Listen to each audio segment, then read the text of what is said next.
Hi everyone, it's Francine Portelance and welcome to another episode of the Enlightened Superwoman TV.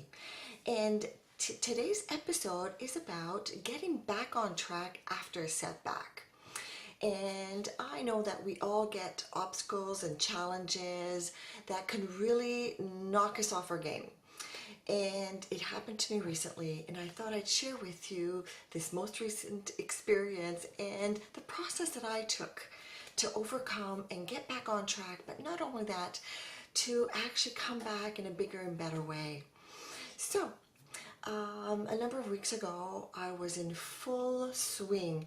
Things were great. I was really productive. I was in a truly creative space of writing lots of things, working on articles and videos, and was also developing a group program about the way that I was going to be working with other women in the world. And my hard drive crashed. So I lost 2 years of work. It was absolutely devastating. I have to tell you, devastating.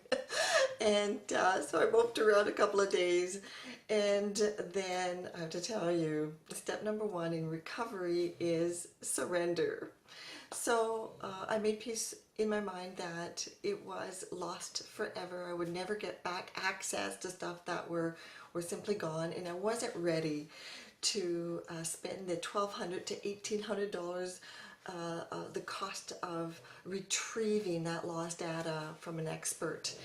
And so I started to honor my feelings, actually acknowledging that this was truly a loss in my life, and that there was nothing I could do. So there was a surrendering, being vulnerable and accepting the situation. Number two is connect with nature. Now we forget that Mother Nature has this unlimited power to heal us physically, spiritually, to heal our mind, to heal our bodies. And so I kicked up my routine of walking outdoors and connecting with Mother Nature, and in those moments giving myself permission to turn off the chat. All that little busy chat, or what am I going to do now, what am I going to do now?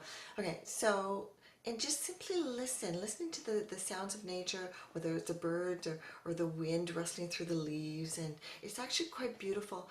And you give your spirit a break, and you allow Mother Nature to refuel and re-energize your body. And so step number three is clean and declutter your physical space. Interestingly enough, spring being here, I found myself washing the windows. Symbolically, it represents having a new perspective, a fresh perspective on my material, and really getting rid of things that no longer served me. And this was the decluttering, and the cleaning was really an unconscious process. I wasn't even aware that I was doing this, but it was giving me a time to disconnect from the chaos of not having my computer, not having access to some of the stuff that I had been working on, and giving myself time to make room physically in my environment for new and better things. So number four is open yourself to possibilities.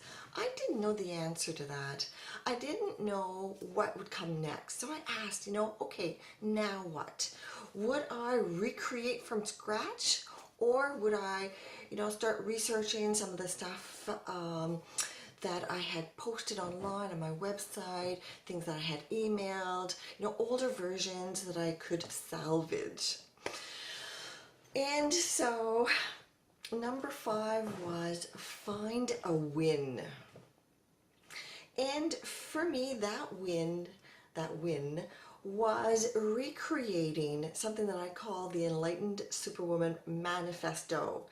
And I've just created another video today with that, so by all means do look it up. It's also available here on YouTube, and it's called the Enlightened Superwoman Manifesto. But what that is using the alphabet as a guide. It's a list of I am affirmations.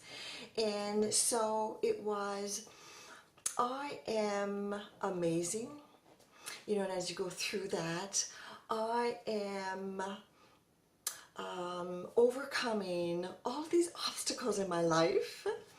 I am spreading my wings to new possibilities. So these were all little things to as my core beliefs that are also my personal truth. And the thing is that I have a lot of resources, both internally and externally. So I wasn't going to let the loss of my hard drive to be the end of the world. And so when I look over the process, which is so recent, I think I've only had my computer back for a couple of days now, and to celebrate myself moving forward, celebrating the new possibilities of creating new stuff that are re-energized. And so I'd love to hear from you. What do you do when you're stuck, when you've encountered a wall? What are some of the things that you've tried that are actually effective? Share those with us, because I would love to know what other enlightened superwomen have going on. So I hope you've enjoyed this one. I hope that you found it helpful to get yourself back on track after a setback. And as always, many blessings. Love you.